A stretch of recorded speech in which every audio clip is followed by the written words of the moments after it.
Assalamualaikum warahmatullahi wabarakatuh. Nama saya Andana Wisnuwardana. Saya dari program studi Hukum Keluarga Islam dengan presensi 29. Saya di sini akan mencoba menjelaskan mengenai perkembangan ilmu pengetahuan. Pada tahap yang pertama, saya akan menjelaskan tentang sejarah perkembangan ilmu pengetahuan. George Gemouli menjelaskan bahwa pada tahap animisme, dia itu menggambarkan gejala yang dia temui dalam hidup sebagai acting, hantu, dan roh. Pada tahap inilah mentalitas luar biasa masih kuat mewarnai orang Yunani sebelum menjadi orang Yunani berpusat pada logo. Misalnya, gempa tidak dianggap sebagai fenomena alam biasa, tetapi dewa bumi adalah mengelengkan kepalanya. Tapi ketika filsafat diperkenalkan, fenomena alam ini tidak lagi dianggap sebagai aktivitas ya Tuhan, tapi aktivitas alam terjadi dengan cara yang berkualitas. Dari hal tersebut dapat diketahui bahwa proses berpikir manusia menuntut mereka untuk menemukan sebuah metode belajar dari pengalaman dan memunculkan keinginan untuk menyusun suatu hal yang empiris serta dapat diukur. Dalam sejarah mencatat bangsa Yunani lah yang pertama diakui oleh dunia sebagai perintis terbentuknya ilmu karena telah berhasil menyusunnya secara sistematis. Implikasi dari hal tersebut, manusia akan mencoba merumuskan semua hal termasuk asal-muasal mitos-mitos karena mereka menyadari bahwa hal tersebut dapat dijelaskan asal-usulnya dan kondisi sebenarnya. Pada tahap kedua, saya akan menjelaskan mengenai beberapa periode terkait sejarah perkembangan ilmu pengetahuan. Yang pertama, periode Yunani kuno. Yunani kuno adalah tempat bersejarah di mana sebuah bangsa memiliki peradaban. Oleh karenanya, Yunani kuno sangat identik dengan filsafat yang merupakan induk dari ilmu pengetahuan. Seiring dengan berkembangnya waktu, filsafat dijadikan sebagai landasan berpikir oleh bangsa Yunani untuk menggali ilmu pengetahuan, sehingga berkembang pada generasi-generasi setelahnya. Hal itu ibarat pembuka pintu-pintu aneka ragam disiplin ilmu yang pengaruhnya terasa hingga sekarang. Karena itu, periode perkembangan filsafat Yunani merupakan entry point untuk memasuki peradaban baru umat manusia. Zaman ini berlangsung dari abad 6 SM sampai dengan sekitar abad 6 M. Zaman ini menggunakan sikap yang senang menyelidiki sesuatu secara kritis dan tidak menerima pengalaman yang didasarkan pada sikap menerima segitu saja. Sehingga pada zaman ini filsafat tumbuh dengan subur.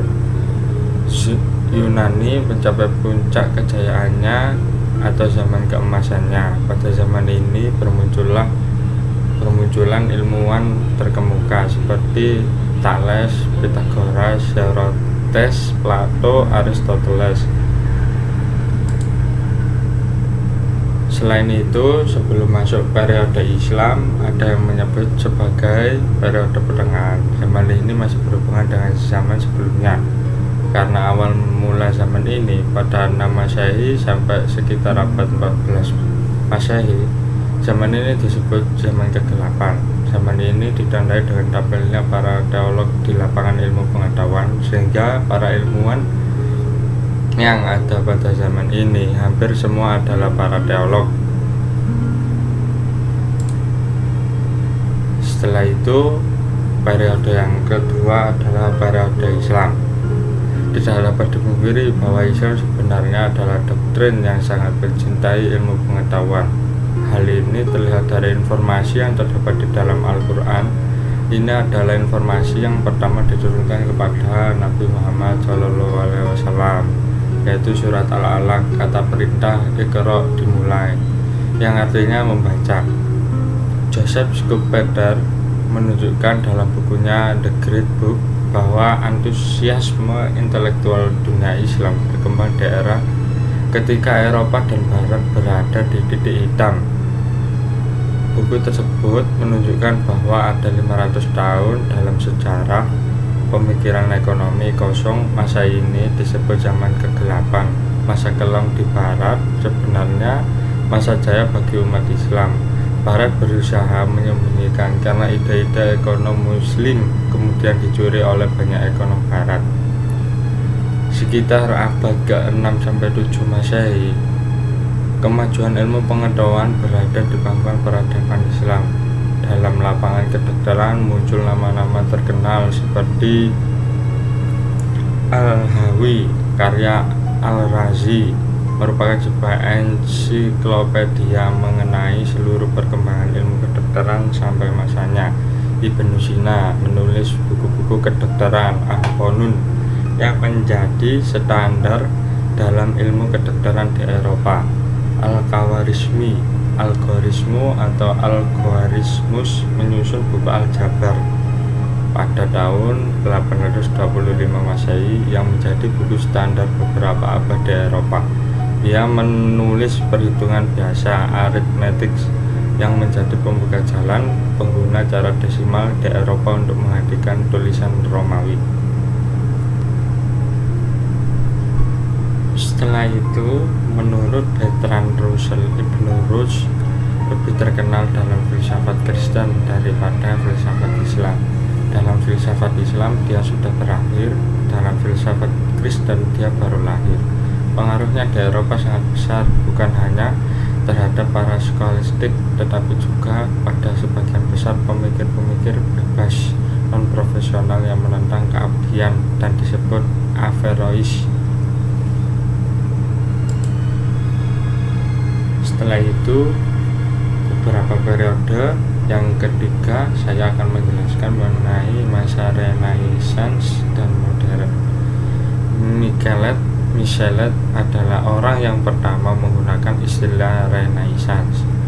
Para sejarawan biasanya menggunakan istilah ini untuk menunjukkan berbagai periode kebangkitan intelektual khususnya di Eropa dan lebih khusus lagi di Italia sepanjang abad ke-15 dan ke-16.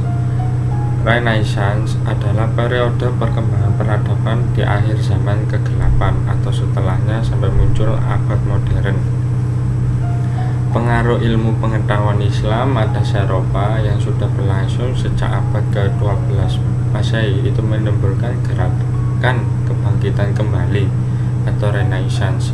Pusaka Yunani di Eropa pada abad ke-14 Mei. Berkembangnya pemikiran Yunani di Eropa kali ini adalah melalui terjemahan Arab yang dipelajari dan kemudian diterjemahkan kembali ke dalam bahasa Latin. Walaupun Islam akhirnya terusir dari negeri Spanyol dengan cara yang sangat kejam, tetapi ia telah membidani gerakan-gerakan penting di Eropa. Selanjutnya, penjelasan mengenai periode kontemporer. Zaman ini bermula dari abad 20 Masehi dan masih berlangsung hingga saat ini.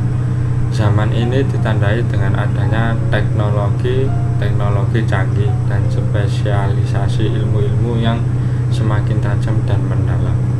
Pada zaman ini, bidang fisika menempati kedudukan paling tinggi dan banyak dibicarakan oleh para filsuf.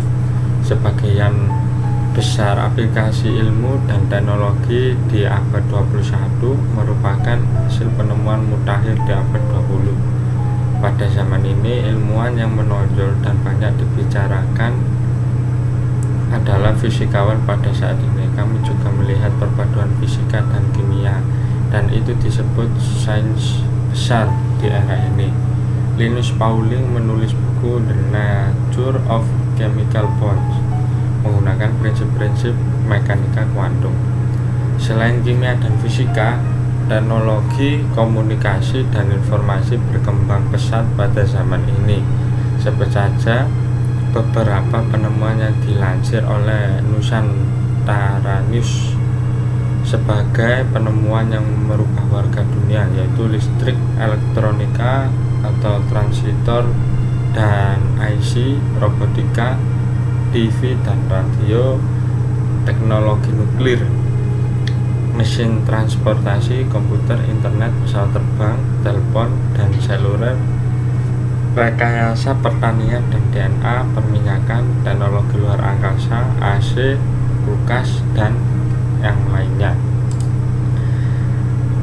Pada akhirnya saya akan menjelaskan tentang kesimpulan seluruhnya dari penjelasan yang saya jelaskan tersebut, yaitu perkembangan ilmu sesungguhnya tidak bisa dilepaskan dari rasa keingintahuan yang besar, serta diiringi dengan usaha yang sungguh-sungguh melalui penalaran, percobaan, penyempurnaan, dan berani mengambil resiko tinggi, sehingga menghasilkan penemuan-penemuan yang bermanfaat bagi suatu generasi dan menjadi acuan pertimbangan bagi generasi selanjutnya untuk mengoreksi, menyempurnakan, mengembangkan, dan menemukan penemuan selanjutnya. Faktor-faktor inilah yang kemudian menjadi spirit dan motivasi bagi pesatnya perkembangan ilmu pengetahuan dan teknologi.